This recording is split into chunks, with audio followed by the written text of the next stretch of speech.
Of course, the Patreon pick this week was the 1988 film, gosh, this movie's a lot older than I thought it was for some reason, Rain Man, as requested by Kyler on Patreon, whatever the fuck your name is on Patreon. Thank you for the request. Tanner, you want to talk about it? Sure. Rain Man is the story of a yuppie white boy whose father dies. And he finds out through some inheritance shenanigans that he has a savant brother who's older than him. And he decides to kidnap that brother in order to try and get the money. And then he learns to love his brother who has mental issues. And he wins some money, and then the movie ends, and it's a nice heartfelt time. Fun fact... Raymond originally was going to be like normal mentally disabled, but Dustin Hoffman insisted that he be a savant, which led to the original director leaving the film. That's funny. Wow. That's insane, quite frankly. Personally, I really enjoyed this movie. Hang on here, Dylan.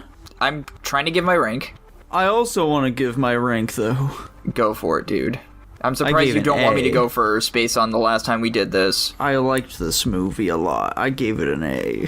Okay, I'm gonna go now. Okay. I put a lot of thought into this movie. There's a lot of underlying themes and some really heartfelt moments that go on in this movie, and it touched me very, very much. I liked it a lot. I gave it an S-.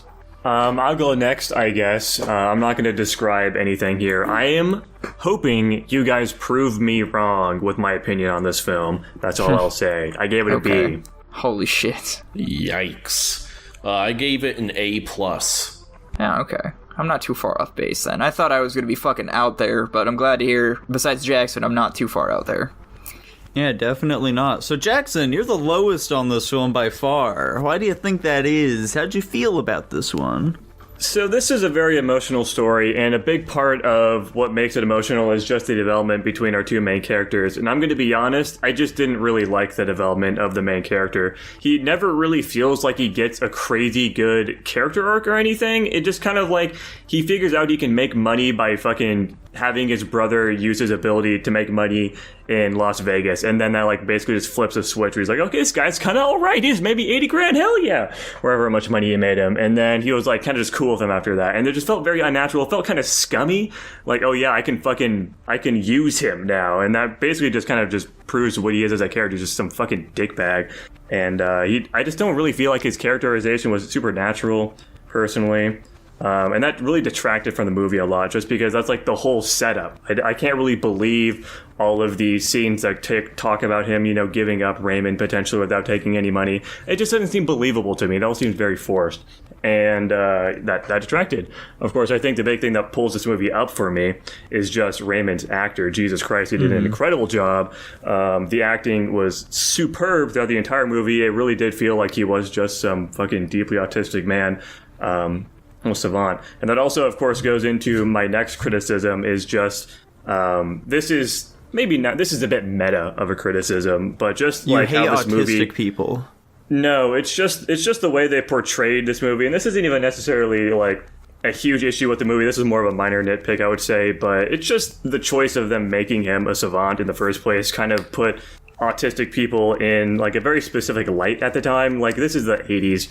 Autism wasn't really like a big thing.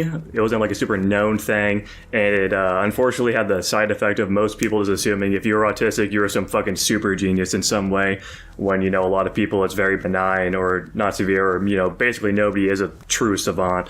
It's a very rare phenomenon, and you know, I just don't particularly like that it had that side effect, unfortunately. Other than that, I thought the movie was it was entertaining, but like I didn't think it was anything super special. The cinematography was whatever. It's an 80s movie. I think it was trying its best for the time, but some of the shots just look fucking bad.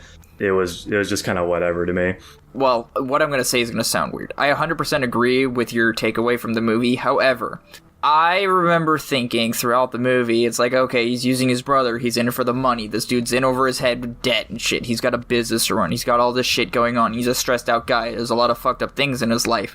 But I kind of had the thought process in mind of this is going to be a character arc of a guy who's pretty scummy in the beginning and learns through random events throughout the movie that he learns to become a better person, which I guess you could say is cliche, but, whatever. I think this movie did it very well. I agree the acting is superb. It's very good. There were a lot of awkward shots in this movie. I agree with that as well.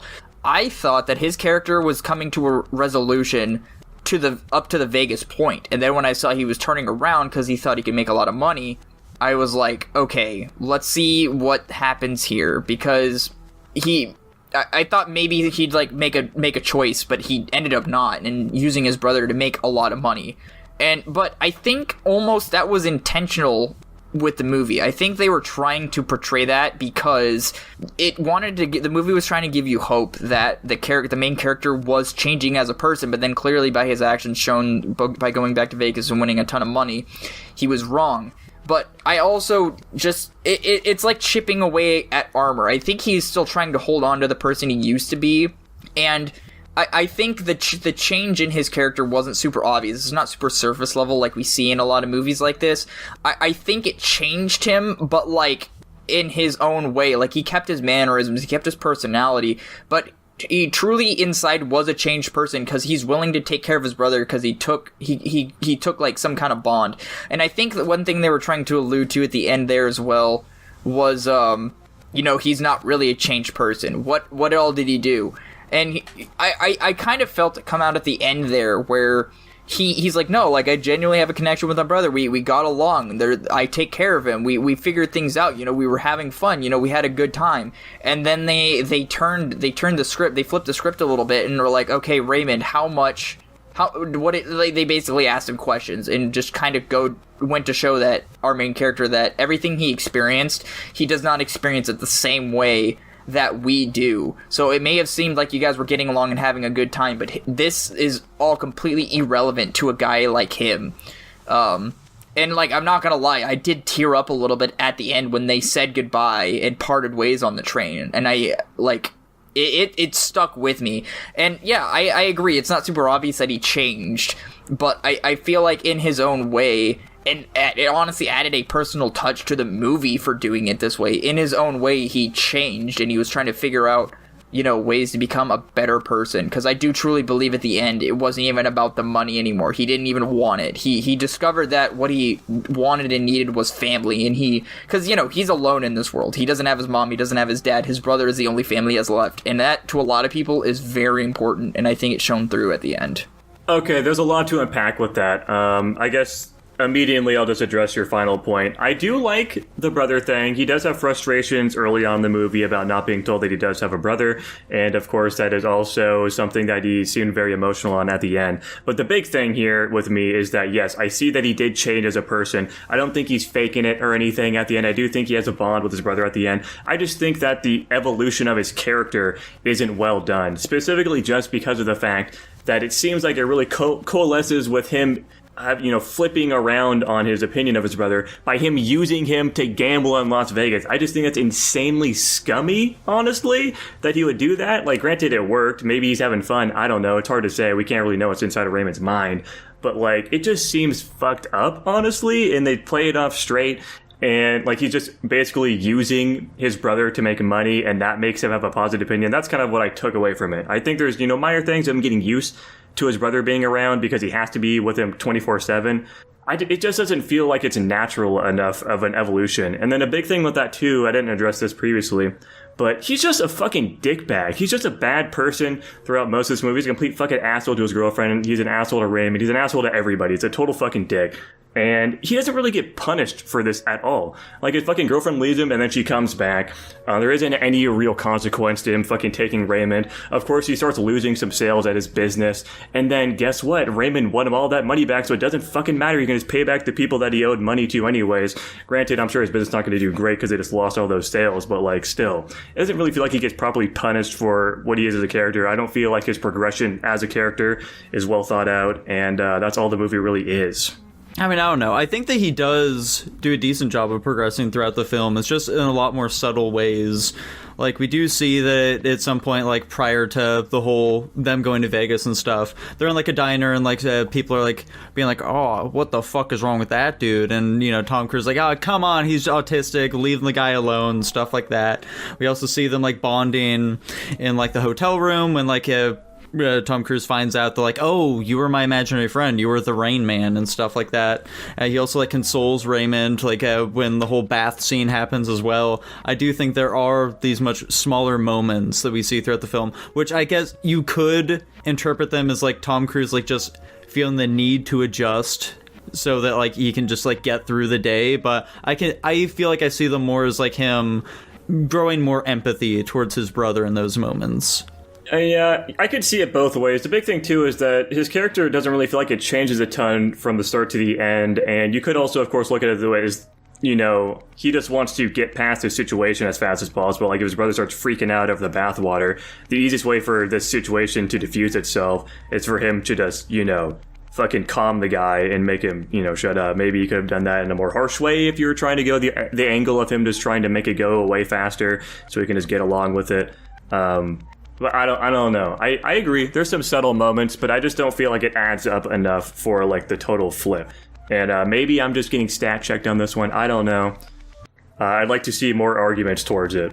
One quick interjection. I know Tanner hasn't had time to say shit about this movie yet. I actually was going to reference, there were times like the bath scene where little by little his childhood that he doesn't remember super well and was super disconnected from was slowly getting filled in through like vicariously through his brother and like the random moments he had, like finding out that Rain Man was Raymond, and like Nico had set out, and you know, wondering why he never met his brother, which was kind of alluded to, like he turned on the bathwater to give him a bath and made it too hot and burned him when he was a baby, so they sent him away or something.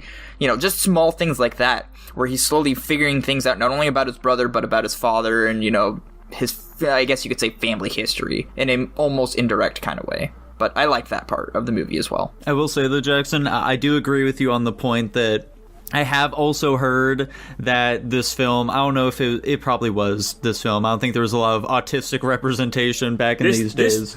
Yeah, just to preface here, too, before you make this point, this film did fucking gangbusters. This was a huge film at the time. I think it was like the nominated like movie of the year in 1988. Anyways, go on. Yeah, I have also just heard that a lot of autistic people do have like, or like other people have the preconceived notion about autistic people, like, oh, you're autistic, that must mean you're like crazy good with numbers and all this other stuff, when in reality most autistic people just have trouble interacting with other people and stuff like that. They don't really get some superpower because of it, which, you know, I can definitely see how that would be a shitty thing, you know.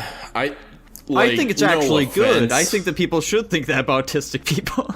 Well, no, I was going to say no offense, but I think that's kind of an autistic way of looking at it. Like, if you watch the movie and you're like, oh, this is saying all autistic people are like this, you're being kind of autistic. We're not saying that. We're saying the public reception was that, which is, I guess, you trying to say the entire audience is wrong for thinking that. Everyone's an autist, which is honestly kind of valid. I think we just have a much better understanding of what autism is nowadays, Tanner, especially with your mom, like, teaching autistic children and stuff like that. Presumably, you'd know much better about them than any of us would. Dude, I don't know if we do have a better understanding, at least until we start looking into these vaccines, am I right? The better understanding is that it's just a lot more broad than we initially thought it was. Yeah. I watched The Rain Man when I was a young man. That's my RFK impersonation.